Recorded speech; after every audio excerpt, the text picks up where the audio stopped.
Elena and Grant have built an incredible organization, and Cardone Ventures is a partner between them and Brandon Dawson, who I've been known for a long time as well. So we have really strong relationships, and they acknowledged me for their very first Lifetime Achievement Award in August at the 10X Ladies stage, and it was quite touching.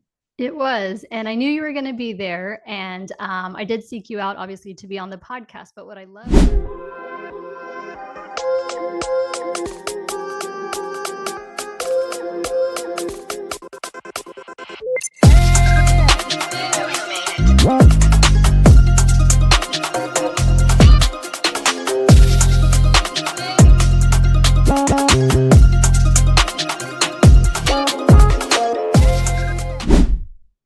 Hello, Empower Nation. Welcome to Empower Her Money podcast. I'm your host, Angela Duncan, speaker, best-selling author, serial entrepreneur, and we talk all things money and business. You are definitely in for a treat today. I was recently at Elena Cardone's 10X Ladies event, and I had the privilege of meeting Sharon Lechter. She's a premier expert for financial literacy, has written dozens of books.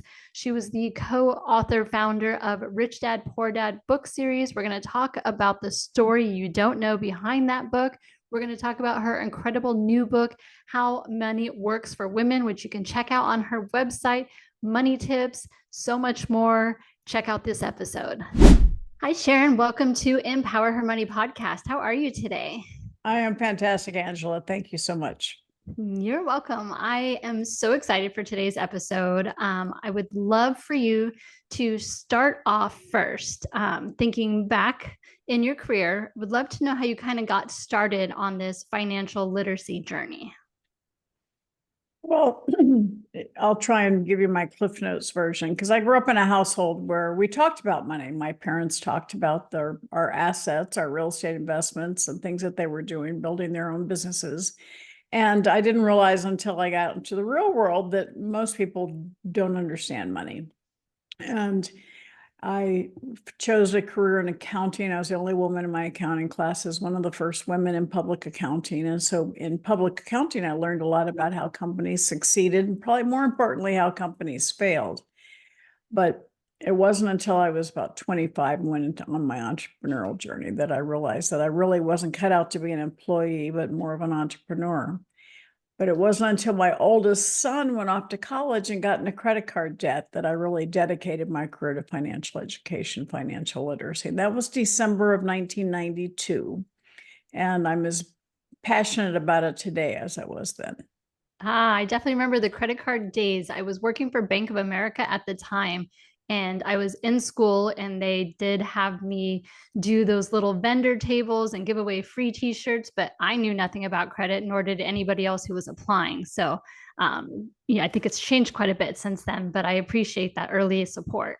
Well, I was part of that change because my son went off in September to his first semester in college, and he had the tables where it was free t-shirt, free money, or free pizza, free money. And he had a really good time his first semester in college. And he came home at December, and we didn't even know he had credit cards, and he was in credit card debt. So that was what upset me. And then later on, years later, when I was on the first President's Advisory Council for Financial Literacy in 2009, we passed the 2009 Credit Card Act. And in that bill, the bill outlawed banks and credit card companies from soliciting kids on college campus. And I can't take credit for the bill, but I was definitely a squeaky wheel about it. That's awesome. So I want to talk about one of your earlier projects, working on the Rich Dad, Poor Dad. I think a lot of people still don't know how that book came about. So share with us that story. Well, certainly. So Robert Kiyosaki went to see my husband, who's a well-known intellectual property attorney, with his idea for a board game. And it was drawn out on a piece of paper, and my husband helped him patent that. And then I met Robert at the very first beta test for the board game Cash Flow. And I was the only one that got out of the rat race. So he was depressed. I was excited. I thought it was the information in the game was very important, what I was trying to teach people. So I volunteered to help him commercialize it.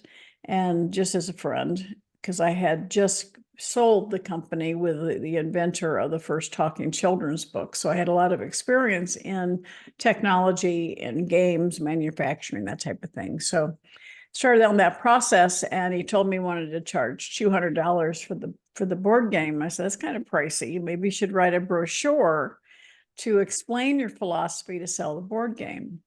And that's when he asked me to be his partner. And we wrote the brochure together. And that brochure was Rich Dad, Poor Dad. Most people don't understand. We never expected it to take on a life of its own, but it did. In fact, our company name was Cashflow Technologies, the name of the board game. And the world said, no, your name, your company is Rich Dad. So that began a 10-year partnership. We were equal partners. I was CEO of the company and helped grow it, wrote 15 books together, and the rest is kind of history. So yeah, a lot of people talk about the book, but it's so fascinating to me to hear the history behind it, because the book didn't come first, right? right. Yeah. So you talk a lot about financial literacy. I know you're a premier expert for financial literacy. A lot of my audience are female entrepreneurs, younger in their careers, just starting off in business. It's a completely different world than when I remember it's just starting off in my career. So what are some tips or advice you could give to some of those women that are starting off in their career? Well, absolutely. Well, a few years ago, I wrote Think and Grow Rich for Women, because the original Think and Grow Rich was really written at a time when only men were in business. So it was a real honor to do that. I had over 300 women in it. But my most recent book is How Money Works for Women.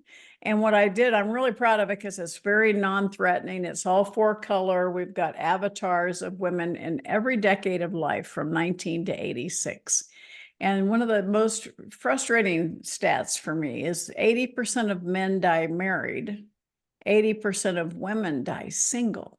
And yet many women still give up the responsibility for money to their partners. And it's really important for women to understand that you need to have your own credit score.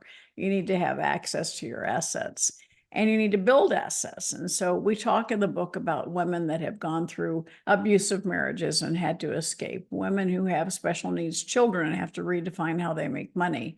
We talk about women that were married 25 years expecting a golden retirement, and their husband comes home and asks for a divorce, and they have nothing in their own name. They're completely out to lunch, and their standard of living drops. Otherwise, another woman that has been married for a long time and happily married, no problems, husband passes away suddenly, and she has no clue any about the money. So we walk through these kinds of things about what it does for you up here in the frustration and stress department, but also what you can do to prevent that. So that's a lot of the book, because you've written and been involved in quite a few books over the years. So to bring another book to the market, especially focused on women, I absolutely love that. Yeah, this is number 28. So I've written a few. Yes, you have. So also when it comes to you've owned businesses, co-owned businesses, helped build businesses. I think that perhaps some of the female entrepreneurs don't always know what they should be tracking when it comes to their business. What are some important things that you would advise them to pay attention to? Well, the biggest issue with businesses, and the book before this one is called Exit Rich, and it talks about building a successful business that is sustainable, scalable, and saleable. And part of that is many of us, we think we own a business, but we really own a job. And women are notorious. They think they have to do everything on their own. The issue is identify your strengths and hire your weaknesses, and understand that to build a business, you need to make sure you have the foundation intact. Too many people just focus on sales and profits, but you have to really build the foundation, make sure you have the right legal agreements. And I walk people through how to do that in the book, Exit Rich. Yeah, because I think many times too, women, when we get into business, we're not thinking about the exit at all. Well, that's right. But it's not just the exit, it's really building the foundation so you can create an asset out of your business. Because if your business can't function without you being there, it's not really an asset. Awesome. And you recently accepted award with Elena Cardone at 10X Ladies. Talk about that a little bit. Well, certainly, it was quite an honor. Elena and Grant have built an incredible organization, and Cardone Ventures is a partner between them and Brandon Dawson, who I've been known for a long time as well. So we have really strong relationships, and they acknowledged me for their very first Lifetime Achievement Award in August at the 10X Ladies stage, and it was quite touching. It was, and I knew you were going to be there, and I did seek you out, obviously, to be on the podcast. But what I loved about is that you took the opportunity on stage to teach. And I think that probably comes from a lifelong of, teaching and learning and giving back to the community. And kind of the look on Elena's face was, okay, I'm going to step aside because this is Sharon's moment and we're going to give it to her. But I absolutely love that too. Well, thank you. Yeah, she told me, she says, you can have 10 minutes or whatever you need, right? And so I didn't want to just say thank you. I wanted to really add value to the event and the people that were there in the audience. And so I took an opportunity to share that I accepted the prize with humility, with pride, and with joy. And so the pride was really related to the fact that I was the only woman in business around when I started, and I'm very, very proud to see so many incredible women in the audience. And joy was from the fact that there were so many young women in the audience. Mhm. And we had heard from Sabrina and Scarlett that are amazing younger generation of Cardones. And so it really was important to understand that the importance of giving back and supporting each other. Yeah, and the importance of giving back. And over the years, you've probably had some great mentors as well. How important do you feel like having mentors in your life helps with your business? Well, if you want to be successful and you want to create the greatest impact in the short amount of time, you do that by having mentors who have been where you want to go, and they can help speed your progress and really help you kind of scoot around pitfalls because they've been there. Yeah, I believe the same. And I always tell people I will never stop having a coach or a mentor in my life because if I do, that means I'm just no longer here. You want to keep learning forever, and there's always somebody that has more experience and can help you open new doors.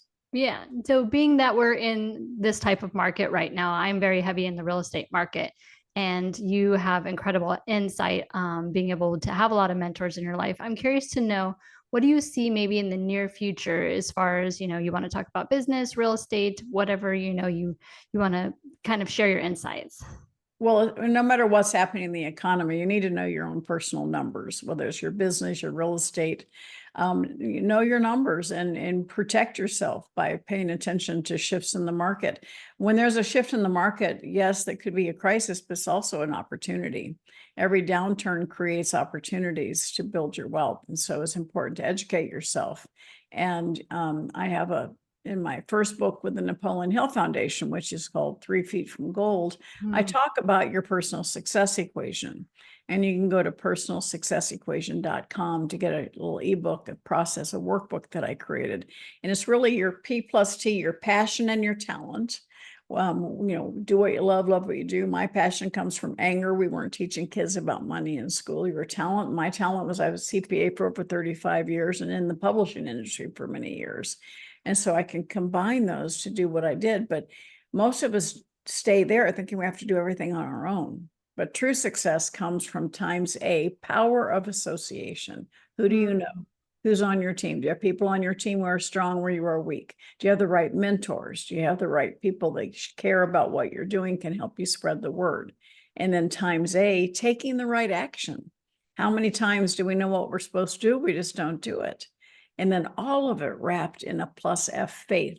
Having faith in yourself, having faith in what you're doing, having faith that it will succeed, and above all, having faith in yourself. Yeah. And that formula covers every element of success there is. And usually when I have high-level mentoring clients, and usually it's the power of association and self-confidence that need the most work. And when you have the right people around you and you have a bad day, they won't let you stay there. So pay attention to your personal success equation, download personalsuccessequation.com and go through it and say, where can I improve my opportunity and possibility for greater success? Yeah. Speaking of having the right people in your life, you and your husband recently celebrated your wedding anniversary. With divorce rates nearing 50% in this country, can you give us some advice on how you've been successful for many years? Certainly. We just celebrated our 44th wedding anniversary. And, we've been through a lot of very down times and very up times. We lost a child, and many marriages don't survive that. And so people always ask me about my secret to a long marriage is, and I have a funny answer and I have a serious one. The funny one is separate bathrooms, which is actually not that funny. It's the truth. But the more serious answer is that you have to respect your spouse even more than you love them, because there are days when the love gets challenged and the respect steps in. I respect, he's still the smartest man I've ever met, a tremendous amount of respect for my husband, and he does for me. And so combine that with the love, mutual love that we have. The love and respect is what gets us through the down times. That's amazing. I love that. And the funny answer to the bathroom. Yes, I'm very territorial in my bathroom, so I can understand that. Now, if you could give us one final money piece of advice as we start to head out of the episode, what would that be?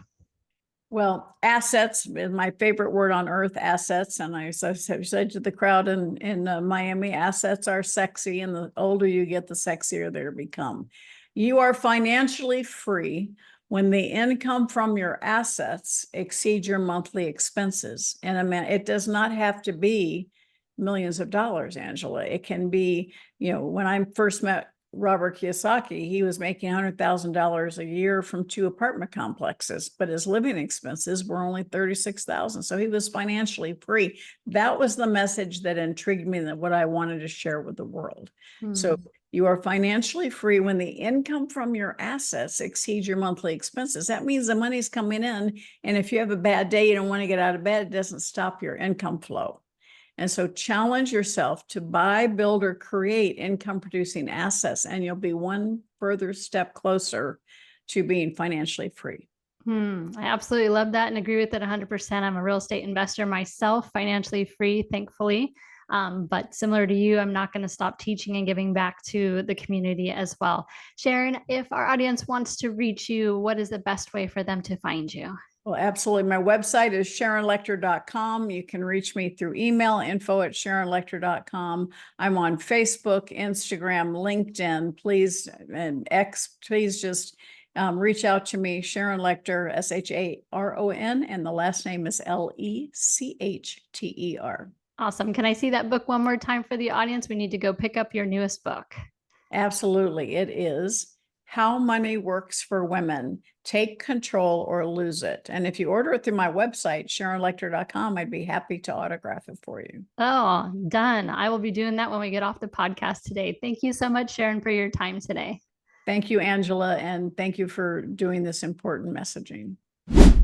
Thank you for listening to Empower Her Money podcast. I am grateful for you. Please make sure to leave us a 5-star review, like this podcast, share it, subscribe, and let's keep teaching others how to take control and be empowered with their finances.